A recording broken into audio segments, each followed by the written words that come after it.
In early 2016, at a campaign rally in Iowa, Donald Trump famously said, "I could stand in the middle of Fifth Avenue and shoot somebody and I would lose voters."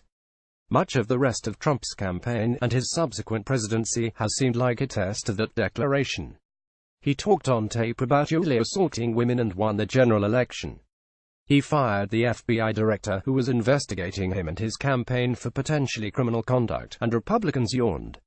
He has used Twitter to escalate a standoff with a renegade nuclear state, and his supporters have defended it as a brilliant strategy.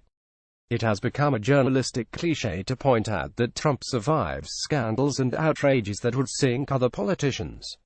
Yet the reactions to Thursday's revelations in the Washington Post about the Alabama Republican Senate candidate Roy Moore, in an article based on interviews with more than 30 people, the paper reported that the candidate Yulia abused a 14-year-old girl in 1979, and pursued relationships with several other teenage girls when he was in his 30s, are a sign that the partisan rationalization of even the most abhorrent behavior is not exclusive to Trumpism.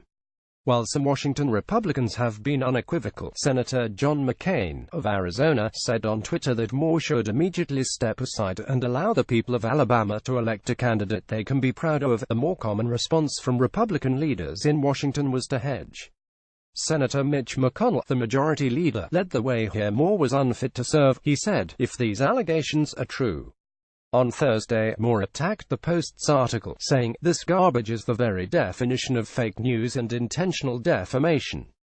On Friday afternoon, in a radio interview with Sean Hannity, Moore conceded that he knew two of the women who told the Post that he had sought relationships with them when they were teenagers, but he denied knowing the woman who said that he had abused her when she was 14.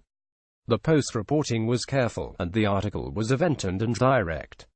One either believes the evidence laid out in the story or one believes something outlandish, a ridiculous conspiracy theory being promoted by right-wing pundits and operatives, in which the Post, Moore's accusers, and numerous other corroborating sources engaged in a plot to harm Moore's campaign. So, although McConnell's statement appears relatively strong on its face, his "if it is true" caveat actually offers Moore a loophole to stay the course. In Alabama itself, the Post reported on Friday, Republican leaders mostly circled the wagons behind Moore. One Alabama Republican compared the relationship between Moore and the 14-year-old girl to that of Mary and Joseph, Jesus' parents. The Covington County GOP chairman, William Blocker, was blunter, telling Daniel Dale, of the Toronto Star, "There is no option to support Doug Jones, the Democratic nominee. When you do that, you are supporting the entire Democrat Party. These defenses are shocking, but they square with Trump's when it comes to the extremes to which partisanship now pushes people." Many wonder how evangelical Christians, a core constituency for Moore in Alabama, will react. In the Trump era, Moore might have a chance at retaining support from these voters. As Thomas Edsall recently noted, from 2011 to 2016, the percentage of white evangelical Protestants who believe that an elected official who commits an immoral act in the personal life can still behave ethically and fulfill their duties in the public and professional life shot up, from 30 to 72%. Evangelicals went from being the least forgiving religious group to being the most forgiving religious group. What happened in the interim, Edsall asks. The answer is obvious: the advent of Donald Trump.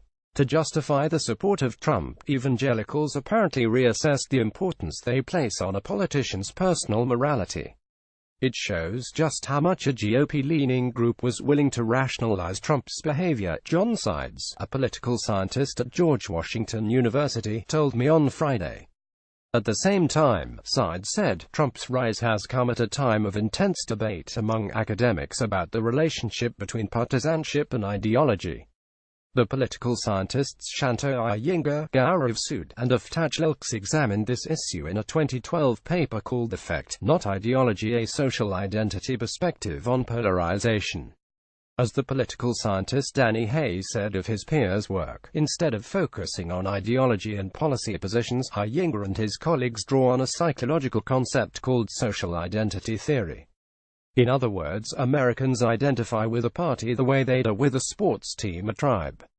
Often, one's hatred of an opposing tribe, what political scientists call negative partisanship, is enough to overcome any doubts about one's own. It's about affect and emotion, Sides told me. Partisanship induces motivated reasoning. We align our perceptions and beliefs to be constant with our social identities. Sides considered the comment from Blocker, the Alabama Republican official who could never consider voting for the Democrat running against Moore. That's the tribalism that provides the incentive to excuse any kind of behavior, Sides said.